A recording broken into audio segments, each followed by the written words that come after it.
Greetings to my YouTube channel, Mission 919. Mission 919 is devoted to stories, information, narratives of achievement, prosperity, and well-being in the African world.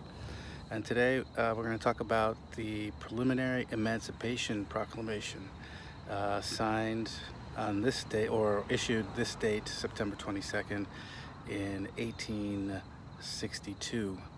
Now, the context for the preliminary Emancipation Proclamation was the strategic stalemate between the North and the Confederacy, between the Union and the Confederacy,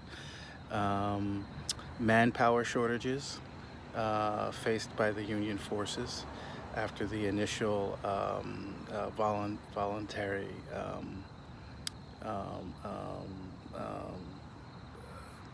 the initial wave of voluntary troops, and also the potential for recognition of the Confederacy by the European powers, especially Britain and France. This was something that was quite worrying for Lincoln and the Union government. In any event, so the Congress in the summer of 1862 had already passed the Second Confiscation Act, which confiscated the slaves of Confederate civilian and military officials, and also the Militia Act, which made it legal to recruit African Americans into the Army.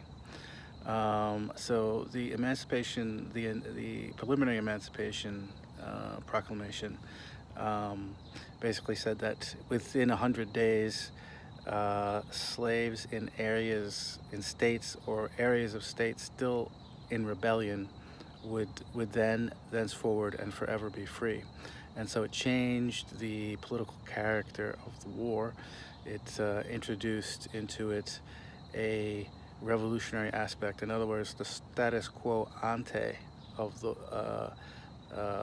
at the beginning of the war was no longer a possibility. And the preliminary Emancipation Proclamation sort of codified that new political reality. And so it's important to acknowledge this event. It's important to understand its meaning. Also, the timing of the preliminary emancipation was tied to events on the battlefield, and in particular the Battle of Antietam, or Sharpsburg, which was interpreted as a Union victory because Robert E. Lee withdrew his forces from the battlefield, leaving the Union troops there standing. It was the bloodiest single day of combat in American history, and that includes later wars, World War II, Korea, Vietnam. So the amount of carnage, I believe 22,000 casualties altogether. I'm not sure of the specific figures, but so that was interpreted as a Union victory, and Lincoln used that kind of as a cover to issue the preliminary emancipation, because it was feared in his government, in his cabinet, that issuing it before then, when military